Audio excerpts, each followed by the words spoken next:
Juvenile crime in America has a new face. Across the country, girls are being arrested and jailed in record numbers and for more violent crime.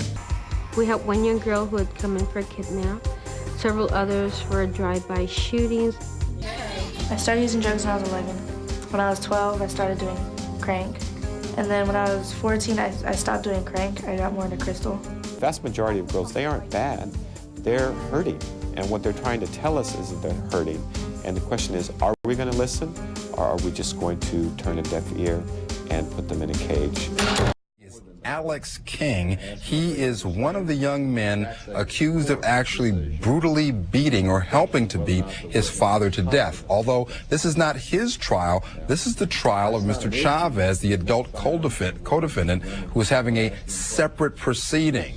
They're now discussing whether or not this young man should be questioned as to whether or not he really understands what's going on. He's 13 years old now, 12 at the time the crime was committed. Let's go on live. Alex, you're charged with first-degree murder, aren't you? Yes, sir.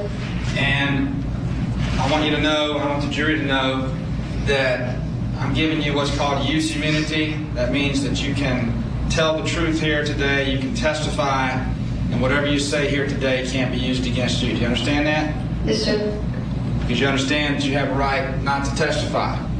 Yes, sir. But since I'm giving you immunity, use immunity, you have to testify. You understand that? Yes, sir. And you have to testify truthfully. Do you understand that? Yes, sir. Do you know Ricky Chavez? Yes, sir. You see him in his courtroom? Yes, sir. You point to him, describe him. He's wearing gray suit, white shirt. How long have you known him? I don't know, about 3 years, I think. How did you meet him? My dad introduced him to me. Was your dad Terry King? Yes, sir. Now, you have a brother named Derek King? Yes, sir. For several years, did Derek live somewhere else? Yes, sir. Was it just you and your dad? For a while. Back in October of last year, at the end of September, did Derek come back to live with you and your dad? Yes, sir. Where were y'all living? In Cantonment. Was it on Muskogee Road? Yes, sir. Now, did you develop a relationship with Ricky Chavez? Yes, sir. Did you at some point believe that you were in love with Ricky Chavez? Yes, sir. Did you write some notes and letters about how you felt about Ricky Chavez? Yes, sir. Let me show you some marked states exhibit number 10 for identification purposes. Is this your handwriting? Yes, sir. The 15-year prison sentence handed down to Jared Kano for plotting a bomb attack at Freedom High School got a wide variety of reaction from our viewers. Many were struck by the length of the sentence, considering Kano was just 16 years old at the time and didn't actually harm anyone. Just because I was doing wrong doesn't mean I can't change it. His attorney, Norman Cannella Sr., is appealing the conviction, claiming Kano's sketched-out plot never actually constituted a threat, and that what the prosecutors called bomb-making materials were never a danger. Child and adolescent psychiatrist Rahul Mehra understands the potential threat of teens like Jared Kano who fantasize about doing great harm to others. But he believes a long prison sentence makes it harder to salvage the person Jared Kano might have become. If we as a society kind of give up on our children, then we are really doomed. I wanted to be known, and so I tried all these different identities, and I couldn't, find an identity that I could not be pushed out of, I guess. So I got into Columbine. We saw these two kids. They were white, and they reported to have gone off. Upwards of a dozen people were injured. They're running out of the Columbine kind of created a subculture for disenfranchised, kids who don't fit in anywhere.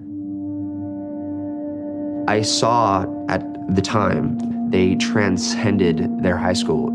For the hour that they did what they did, they were in the spotlight, and that's what I wanted. I wanted to be in the spotlight. The sooner those issues are addressed, the better off that adolescent is going to be. If we wait another 10 years to try to address those, they become embedded in the psyche of that adolescent and become harder to change.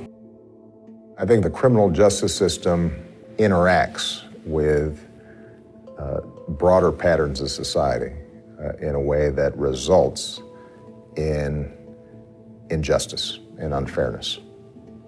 The system, every study has shown, is biased somewhere institutionally in such a way where an African American youth is more likely to be suspended from school than a white youth for engaging in the same disruptive behavior. More likely to be arrested, more likely to be charged, more likely to be prosecuted aggressively, more likely to get a stiffer sentence. The system tilts in a direction that is unjust. And particularly when you think about nonviolent drug offenses, this is an area where the statistics are so skewed. You have to question whether we have become numb to the cost that it has on these communities, whether we think it's somehow normal for Black youth or Latino youth to be going through the system in this way. It's not normal. Well, we end today's show with the tragic news that Kalief Browder has committed suicide. He was a young New York student who spent 3 years in Rikers Island jail without being convicted of a crime. On Saturday, Kalief took his own life at his home in the Bronx. He was 22 years old. In 2010, when he was just 16, he was sent to Rikers Island without trial on suspicion of stealing a backpack.